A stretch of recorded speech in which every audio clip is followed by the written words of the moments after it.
إذا كان ليلة النصف من شعبان فقوموا ليلها وصوموا نهارها রহমাতুল লিল আলামিন ফরমান, যখন তোমাদের নিকট 14 তারিখ 14 শাবান দিবাগত রাত আসে গো, শবে বরাত আসে, তখন তোমরা ফাকুমু লাইলাহা রাত্রি জাগরণ করো, রাত্রিবেলা তোমরা বেশি বেশি বেশি করে আমার আল্লাহর জিকির আজকার করো, নফল নামাজ পড়ো, বিভিন্ন ইবাদত বন্দেগীর মধ্যে নিয়োজিত থাকো।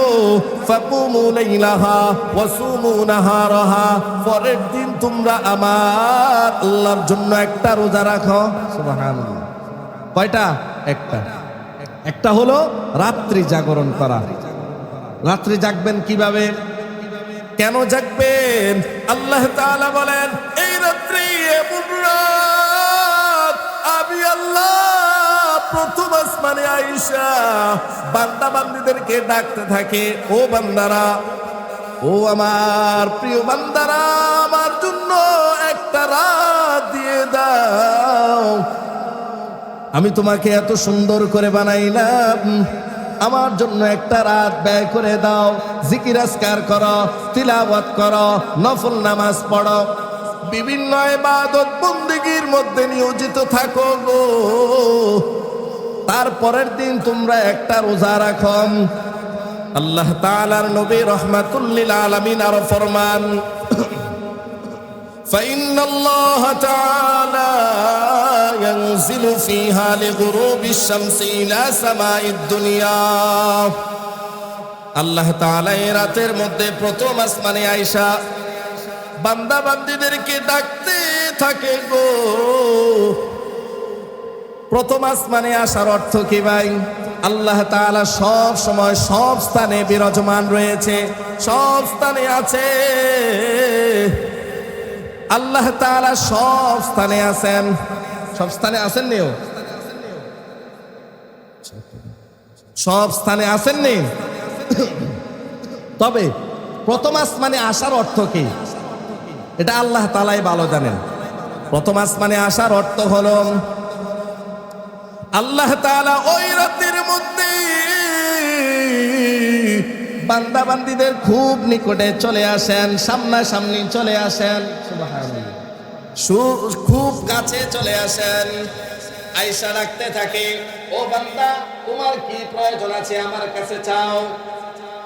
আলামিন ফায়াকুলু আলামিন মুস্তাগফিরিন ফাগফির লা, গুনাহ করে করে করে জীবনটাকে নষ্ট করে দিয়েছো।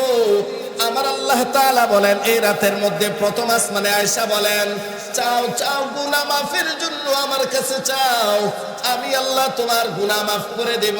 সুবহানাল্লাহ। কত মায়া করে ডাকে। দুনিয়ার কোন মানুষ আসেনি আপনি একটা অন্যায় করছেন, এই তুই যদি আয়স আমার কাছে ক্ষমা করে দিন, আরো কত বাহানা করে, ঠিক নেই? আল্লাহ তাআলা, আল্লাহ তাআলার মেজাজ হলো আল্লাহ তাআলা আমাদেরকে বিভিন্ন কৌশলে, বিভিন্ন উসিলা আমাদেরকে মাফ করতে থাকেন। রহমতে হক বহান আমি জুয়াদ, কিভাবে বান্দাকে উসিলায় মাফ করে জান্নাতে নিয়ে যেতে পারবে, এটা হলো আল্লাহ তাআলার বৈশিষ্ট্য। কিন্তু বান্দা বান্দীদের বৈশিষ্ট্য হলো কিভাবে মানুষকে কৌশলে বিপদে পালানো যায়, ঠিক নেই?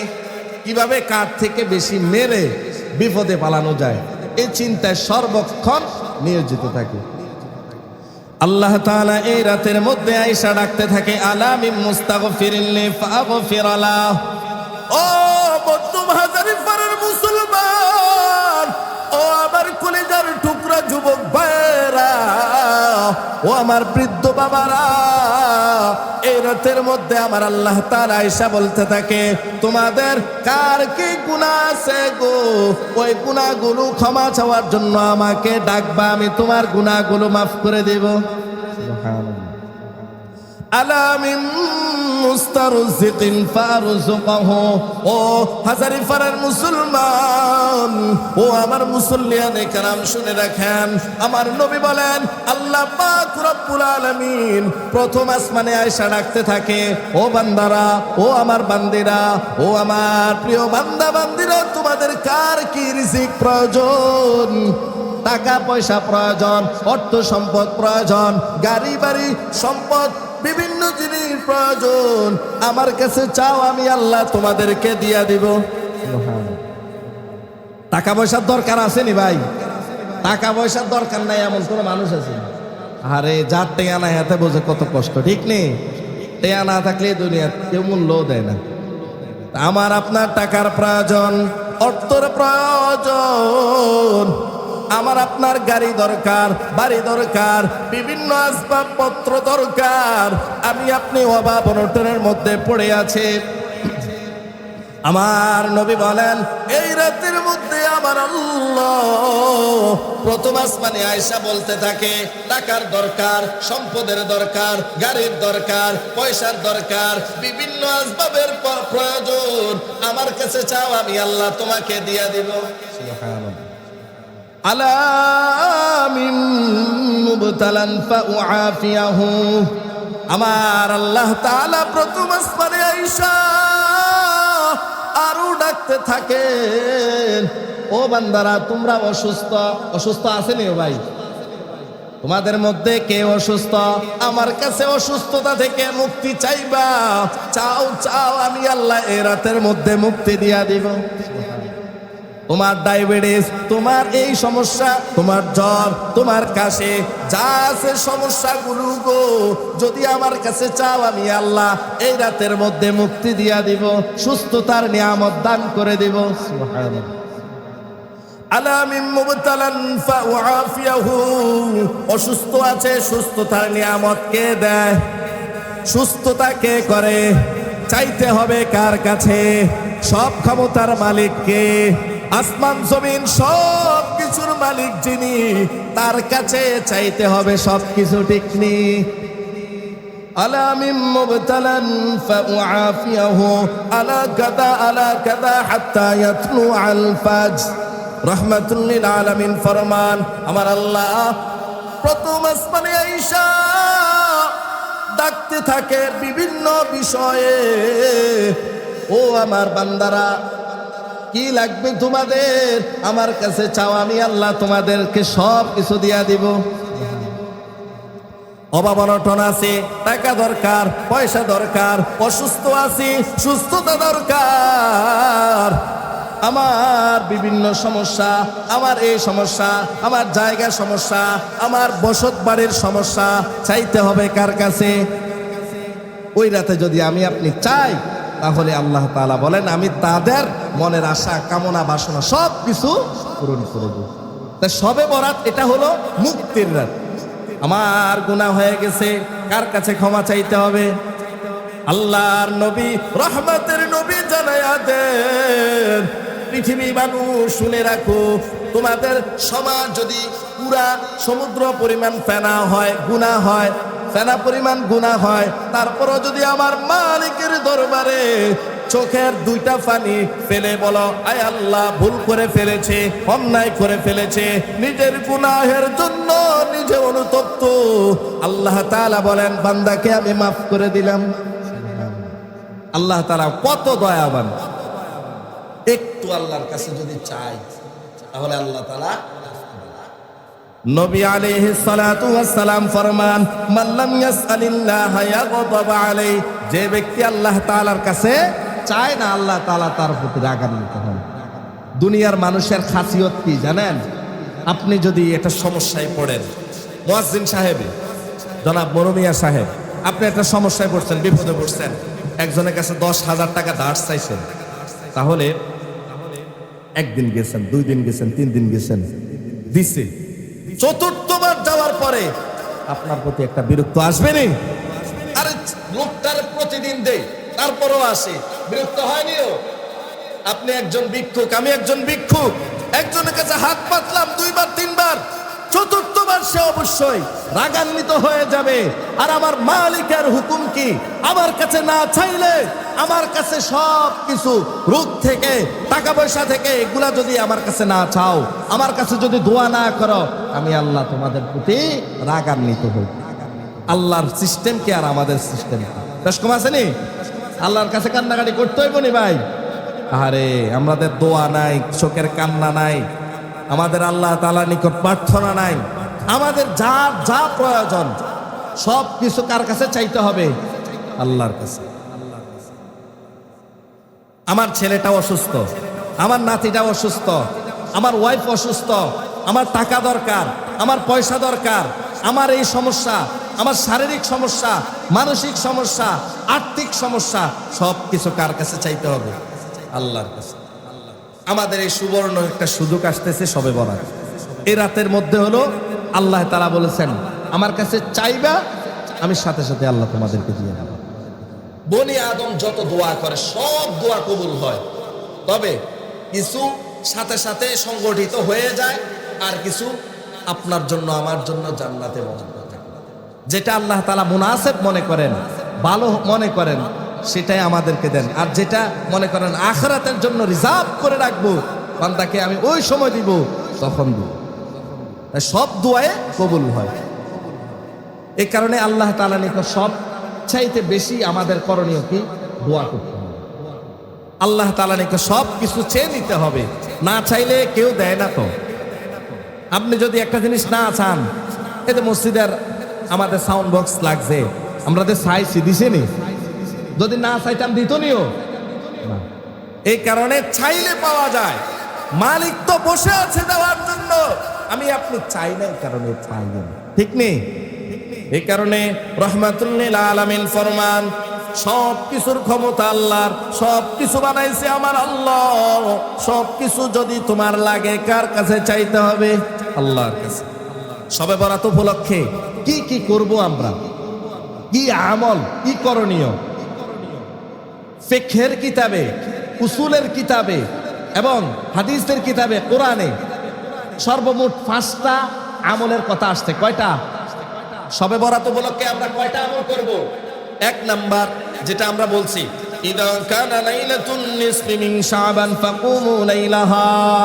শবে বরাত উপলক্ষে 1 নাম্বার আমল হলো রে রাত্রে জাগরণ করা।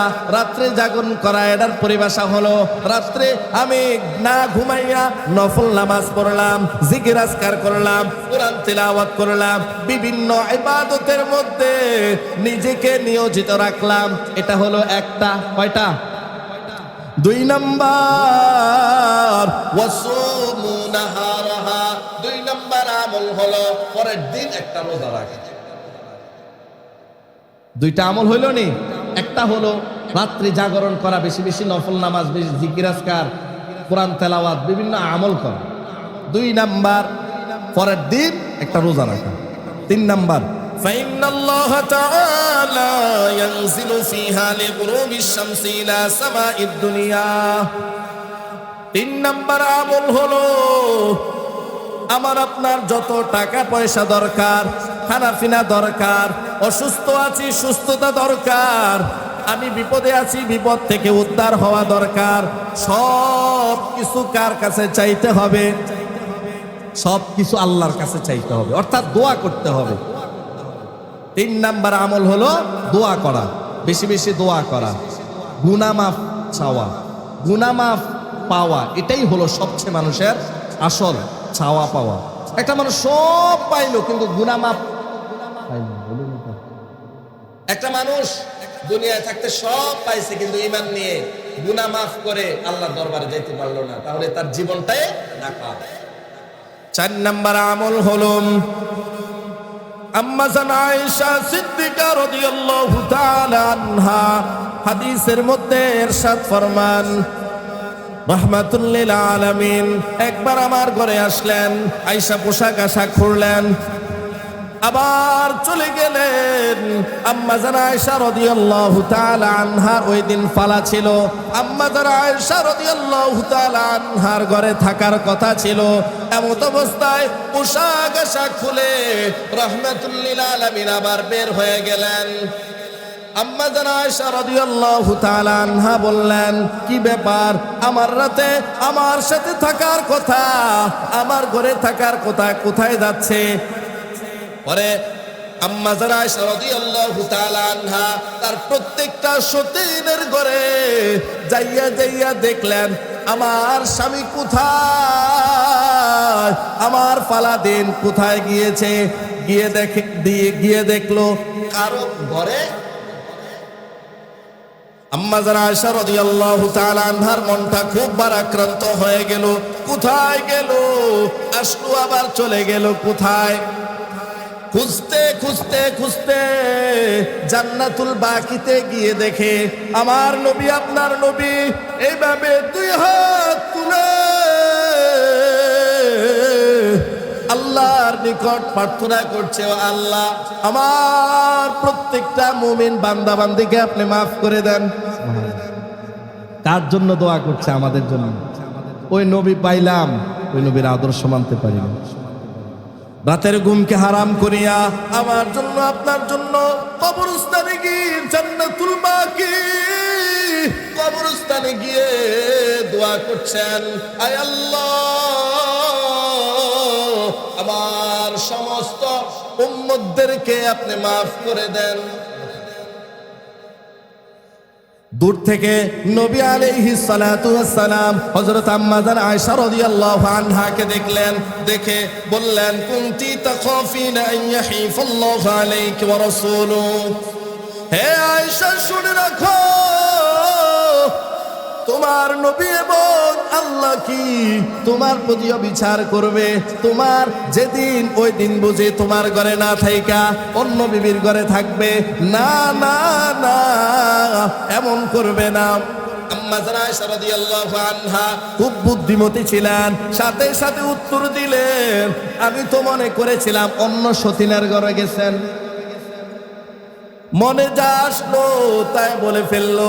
আজকের আমাদের সমাজের মা বোনেরা খেয়াল করবেন, আপনার যদি এরকম ঘটনা হইতো, বলতো, না না, আমি তোমার প্রতি এরকম করতে পারি না, আমি তোমার অনেক ভালোবাসি, এরকম বলে আপনাকে ফার্ম দিত। কিন্তু আম্মা জান আয়েশা রাদিয়াল্লাহু আনহা মনে যেটা আসছে সেটাই বলে ফেললেন। মুমিনার এই কারণে মুমিনার চরিত্র থাকবে এমন, মুখে যেটা বলবে অন্তরেও সেটা থাকতে হবে। এখন মুখে একটা, অন্তরে আর একটা, হইল নি? কথায় একটা কয়, কাজে আর একটা করে, এরকম মানুষ আছে না নাই? বিভিন্ন ক্ষেত্রে দেখবেন কথা কয় এ করবো সে করবো বিভিন্ন জিনিস, কিন্তু কাজে করবে তাই। এই কারণে মুমিনার, মুসলমানের মুখ থাকবে পরিষ্কার, দিল থাকবে পরিষ্কার। কথা আমি যেটা বলবো সেটাই আমি করব, বাস্তবে সেটা করতেই হবে। এই কারণে নবীজি সাল্লাল্লাহু আলাইহি সাল্লাম বলেন, আয়াতুল মুনাফিকি সালাতুন, মুনাফিকের আলামত তিনটা। ইদা হাদ্দাসা কাযাবা, যখন কথা কয়, মিষ্টি মিষ্টি কথা কয়, মনে হয় সত্য কথা, কিন্তু কথা কোন হরে ওটা মিছা কথা কয়। ইদা হাদ্দাসা কাযাবা ওয়া ইদা ওয়াদা আখলাফা, যখন ওয়াদা করে, হ্যাঁ, কেউ যদি আপনার কাছে টাকা পায়, অমুক দিন দিয়ে দিব, অসুবিধা নাই, দেয়, কি করে জানেন? ওয়াদা খেলাফ করে, অমুক দিন যায়, তা আপনারা দেখলে ইহান্দি চলে যায়, ওয়াদা খেলাফ করে। আছে না নাই? ওয়াইদা তুমি না খানা, আমানতের খেয়ানত করে। মুমিনের আলামত অনেকগুলা আছে, কিন্তু মুনাফিকের আলামত অনেকগুলা আছে। তার মধ্যে এক হাদিসের মধ্যে তিনটার কথা বলা হয়েছে। কথা বললে মিথ্যা কথা বলে, আমানত রাখা হইলে এটা খেয়ানত করে। তাই আমরা মুসলমান, আমাদের কথা থাকবে পরিষ্কার, আমাদের দিল থাকবে পরিষ্কার। আমরা ওয়াদা যেটা দেব, আমরা যেটা কথা বলবো ঠিক ওইভাবে করতে হবে। নবীজি সাল্লাল্লাহু আলাইহি সাল্লামের স্ত্রী আম্মা জান আয়েশা রাদিয়াল্লাহু আনহা, তার মুখে যেটা আইছে, দিলে যেটা ছিল, মুখেও এটা বলছে। দিলে একটা, মুখে একটা, এটা মুসলমানের আলামত না, প্রকৃত মুমিনের আলামত না। নবীজি সাল্লাল্লাহু আলাইহি ওয়াসাল্লাম ফরমান, ও আমার ইমানদার নরনারীরা, শুনে নাও, আল্লাহ তাআলা সবে বরাতে কত সংখ্যক যুবক মুসলমান নরনারীকে মাফ করে শুনে নাও, ইন্নাল্লাহা আযজা ওয়া জাল্লা ইয়ানজিলু লাইলাতাল নিসফি মিন শাবান ফায়াগফিরু লিআকতার মিন আদাদি শারি গনামি কালবিন। এই শবে বরাত আসছে মঙ্গলবার, এই মঙ্গলবারে রাতের মধ্যে আল্লাহ পাক রব্বুল আলামিন মুমিন মুসলমান নরনারীকে কত সংখ্যক মাফ করে দেন। আল্লাহর নবী বলেন, বনু কালব গোত্র একটা আছে গো, ওই বনু কালব গোত্রের লোকেরা বেশি বেশি করে বকরি ছড়াইতো। ওই বকরিগুলোর যত পশম আছে আল্লাহ পাক রব্বুল আলামিন মুমিন মুসলমান নরনারীকে এই রাতের মধ্যে এর চাইতেও বেশি মাফ করে দেন। সুবহানাল্লাহ। একটা বকরির গায়ে কতটুকু পশম আছে জানেন? হিসাব করা যাইবো? আল্লাহ রাব্বুল আলামিন বলেন, যারা এই রাতের মধ্যে শবে বরাত, এই মঙ্গলবার রাত যারা তওবা করবে, আল্লাহ তাআলা এর চাইতেও বেশি বকরির গায়ে পশম আছে যে বনু কালব গোত্রের লোকেরা বেশি বেশি বকরি ছড়াইতো। এই বকরির গায়ে যত পশম আছে, যারা তওবা করবে আল্লাহ তাআলা নিকট কান্নাকাটি করবে, জিজ্ঞাসা করবে, আল্লাহ তাআলা এই রাতে এর চাইতেও বেশি মুসলমানদেরকে মাফ করে দেবে। সুবহানাল্লাহ বলতেন না ভাই? এই কারণে আমরা বেশি বেশি দোয়া করতে হইব, জিকির করতে হইব, নফল নামাজ পড়তে হইব, আল্লাহ তাআলার নামে জপতে হইব, জিকির আজকার করতে হবে, কান্নাকাটি করতে হবে। আল্লাহ তাআলা যদি এই যে ঘোষণা দিছে, এই ঘোষণার মধ্যে যদি আমি আপনি পড়ে যাই, তাহলে আমাদের জীবনটা সুবান। 4 নম্বর আমল কি? এই হাদিস থেকে, আমি যে হাদিসটা বললাম, এই হাদিস থেকে বোঝা গেল 4 নম্বর আমল হলো রাত্রে কবর জিয়ারত করা। নবীজি সাল্লাল্লাহু আলাইহি সাল্লাম কবর জিয়ারত করছে, কবর জিয়ারত করা। 5 নাম্বার আরেকটি আমল হলো, 5 নাম্বার আমল হলো নবীজি সাল্লাল্লাহু আলাইহি ওয়াসাল্লাম জান্নাতুল বাকির মধ্যে গিয়ে যে মুমিন মুসলমানের জন্য 2 হাত তুলে কান্নাকাটি করে দোয়া করেছেন। তাই আমাদেরও এই রাতের মধ্যে মুমিন মুসলমান যারা অন্ধকার কবরে বাসিন্দা হয়ে গেছে, আমাদের অনেকের মা বাবা দাদা দাদি গেছে কিনা? গেছেনি ও ভাই? তাদের জন্য এই রাতের মধ্যে দোয়া করার কথা স্পষ্ট হাদিসে আসছে। কারণ তারা আমাদের দিকে তাকিয়ে আছে ভাই, তারা আমাদের দিকে তাকিয়ে আছে। আমরা দোয়া করলে তাদের নিকট, এই দোয়া ইসালে সওয়াবের নিয়তে করলে তাদের নিকট পৌঁছে। তারা আমাদের দিকে তাকিয়ে আছে, আরে আমার সন্তানটা রেখে আসছি, আমার সন্তানটা আমার জন্য একটু দোয়া করবে, একটু দান সৎকা করবে, একটু মানুষের সাহায্য সহযোগিতা করবে, একটু কান্নাকাটি করবে, আমার এটা ফায়দা হবে, আমার কবরটা শান্তি হয়ে যাবে। তাই এই রাতে আমাদের যাদের মা বাবা আত্মীয় স্বজন যারা আছে, তারা যাদের অন্ধকার কবরে চলে গেছে, আমরা তাদের জন্য দোয়া করব। 1 নাম্বার আমল রাত্রি জাগরণ করা, অর্থাৎ বেশি বেশি রাত্রি জাগরণ করে নফল নামাজ পড়া।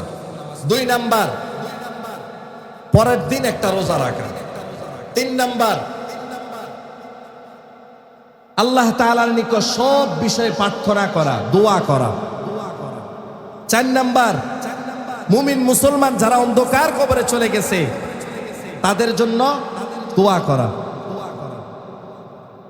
5 নাম্বার আমরা কবর জিয়ারত করা। যাদের সম্ভব হয়, যারা আত্মীয় স্বজন মারা গেছে, এই আত্মীয় স্বজনের কবর জিয়ারত করার কথা আছে। এই 5টা কথা কোরআন এবং হাদিস ফিকহের কিতাবে স্পষ্ট আছে, বুঝছেন? এর বাহিরে আর কোনো আমলের কথা পাওয়া যাচ্ছে না, পাওয়া যায় না। আমাদের এই বিভিন্ন মৌসুমে, ঈদের রাতে দেখবেন, শবে বরাত আসলে, ঈদের রাত আসলে, বিভিন্ন মৌসুম আসলে, আবার 16 ডিসেম্বর মাসের 31 তারিখ আসলে কি করে আমাদের সন্তানেরা, কি জানেন? দোকানে পাওয়া যায় এই বাজি আছে না, বাজি, আতশবাজি, পটকাবাজি, মোমবাতি, বিভিন্ন জিনিস নিয়ে তারা বায়ু সঞ্চয় করে। এগুলা যখন ফুটায়, অনেক শিশু আছে, অনেক অসুস্থ মা বোনেরা আছে, তাদের কষ্ট হয় না? তাই আমি অভিভাবক, আমি ছেলের বাবা, আমি ছেলের ভাই, আমি অমুকের না, তাহলে আমি যে তাদেরকে বাধা দিচ্ছি না, তাদেরকে পয়সা দিচ্ছি, তাহলে এই গুনাহের কাজে বাধা না দেওয়া একটা গুনাহ। আমি তাদেরকে টাকা পয়সা দিয়ে সাপোর্ট দিচ্ছি, গুনাহকে সাপোর্ট দেওয়া একটা গুনাহ। তাই যারা এরকম সামাজিকভাবে বিশৃঙ্খলতা সৃষ্টি করে, যে সমস্ত ছেলেপেলেরা, আপনারা সাবধান থাকবেন যাতে করে এই সমস্ত বিশৃঙ্খলতাগুলো না করতে পারে। ঠিক আছে নিও ভাই, বুঝাইতে এলাম না মনে আপনি করে দেখবেন, আপনাকে ঈদের সময় দেখবেন এদে মঙ্গলবারে সবে বরাত আইতেছি, ওলাইনে ছোট ছোট বাজি উড়ে, আপনার দোয়ান তাই ওকে নেই, সবার দোয়ানে আছে, এ কে নি যায় রিয়া নেয় না হুডা, তো হুডালে কি হয়, অনেক অসুস্থ মা আছে, অনেক সন্তান আছে, বিভিন্ন মানুষের দর আছে, খায়, হাট যাদের দুর্বল, অনেক সমস্যা হয়। আমি যদি তাদেরকে পিতা হয়ে, অভিভাবক হয়ে তাদেরকে মানা না করে, নিষেধ না করি, আল্লাহর নবী বলেন গুনাহকে সমর্থন করার কারণে, নিষেধ না করার কারণে তুমি ওই গুনার মধ্যে শামিল হয়ে গেছো। এই কারণে গুনাহ তো করবোই না, গুনাহকে সাপোর্টও করব। আমাদের এই রাত হলো কিসের রাত? মুক্তির রাত। সবচেয়ে বড় মুক্তি হলো গুনাহ থেকে মুক্তি পাওয়া। কি পাওয়া? গুনাহ থেকে মুক্তি পাওয়ার জন্য আমাদেরকে বেশি বেশি ইস্তেগফার করতে হবে। আস্তাগফিরুল্লাহ, আস্তাগফিরুল্লাহ। আমাদের দিলটা সাফ করে আল্লাহ তাআলাকে সন্তুষ্টি করার উদ্দেশ্যে মুখে বলবো, আল্লাহ আমি যে গুনাহ করে ফেলেছি, এই গুনাহ থেকে আমি আপনার কাছে পানা চাই, আপনি আমাকে মাফ করে দেন। সবচেয়ে বড় পাওয়া হলো মুক্তি পাওয়া, তওবা করে আল্লাহ তাআলার নিকট চলে যাওয়া, এটাই হলো সবচেয়ে বড় পাওয়া। একটা মানুষ সব কিছু পাইছে কিন্তু গুনাহ থেকে মাপ পায় নাই, আবার আল্লাহ বলেন সে নাকাম হয়ে গেছে। এই কারণে তওবা করতে হবে বেশি বেশি। কি তওবা? হাঁটতে, বসতে, খাইতে, লইতে আস্তাগফিরুল্লাহ, আস্তাগফিরুল্লাহ। হাঁটতেছেন আস্তাগফিরুল্লাহ, আপনার একটা গুনাহ হয়ে গেছে, আমার একটা গুনাহ হয়ে গেছে, আস্তাগফিরুল্লাহ। আয় আল্লাহ, আমি জেনে শুনে না জেনে কত গুনাহ করে ফেলছি, আল্লাহ মাফ করে দেন। আস্তাগফিরুল্লাহ শব্দের অর্থ কি? আল্লাহ আমাকে মাফ করে দেন। এই কারণে গুনাহ থেকে তওবা করার জন্য চারটা শর্ত। কোন বান্দা বান্দির ভিতরে যদি চারটা শর্ত পাওয়া যায়, আমার নবী বলেন তার তওবা কবুল হবে। তওবা কবুল হওয়ার জন্য চারটা শর্ত। এক নাম্বার, আমি যে গুনাহ করেছি এই গুনাহ সাথে সাথে ছেড়ে দেওয়া। কি? সাথে সাথে ছেড়ে দেওয়া। দুই নাম্বার, আমি যে গুনাহ করেছি এই গুনাহের প্রতি অনুতপ্ত হওয়া। আয় আল্লাহ, আপনার কাছে তওবা করছি, আমি অন্যায় করেছি, ভুল করে ফেলেছি। দুই নাম্বার, আমি যে গুনাহ করেছি সেটা সাথে সাথে ছেড়ে দেওয়া। তিন নাম্বার, আমি যে গুনাহ করেছি ওই গুনাহ আর কখনো করব না, এরকম প্রতিজ্ঞাবদ্ধ হতে হবে। আমি আজকে এখন তওবা করলাম, কিছুক্ষণ পরে আবার গুনাহ করলাম, এই তওবা কবুল হলো না। আমি এখন তওবা করলাম, আল্লাহ আমার ভুল হয়েছে, ক্ষমা করে দেন। কিছুক্ষণ পরে আবার গাঁজা খাইলাম, বিড়ি খাইলাম, গালিগালাজ করলাম, মানুষের হক মেরে খাইলাম, মানে তওবা কবুল হইল নি? তওবা কবুল হবে এক নাম্বার, আমি যেই গুনাহ করেছি ওই গুনাহের প্রতি অনুতপ্ত হওয়া। দুই নাম্বার, আমি যে গুনাহ করেছি গুনাহ ছেড়ে দেওয়া। তিন নাম্বার, আমি যে গুনাহ করেছি ওই গুনাহ কখনো করব না।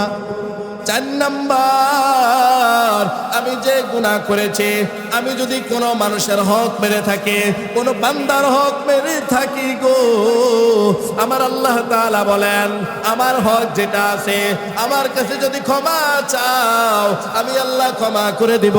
কিন্তু যদি কোনো মানুষের সাথে অন্যায় করো, কোনো মানুষের হক মেরে খাও, কোনো মানুষের আইন ঠেলো, কোনো মানুষকে কষ্ট দাও, কাউকে শর্ট দিয়ে আড়াইলা, কাউকে মেরে ফেললা, কারো পকেট থেকে 50 টাকা, 100 টাকা, 1 কোটি টাকা, 10,000 টাকা নিয়ে নিলা, চুরি করে নিলা, তার কাছে যদি ক্ষমা না চাও আমি আল্লাহ কখনো মাফ।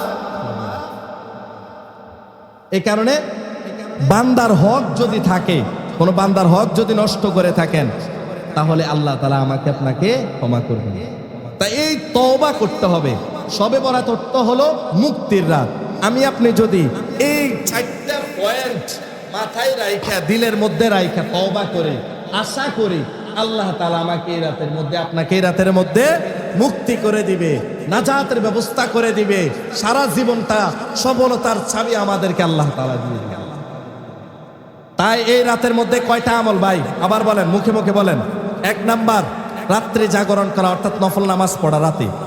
2 নাম্বার পরের দিন একটা রোজা রাখা।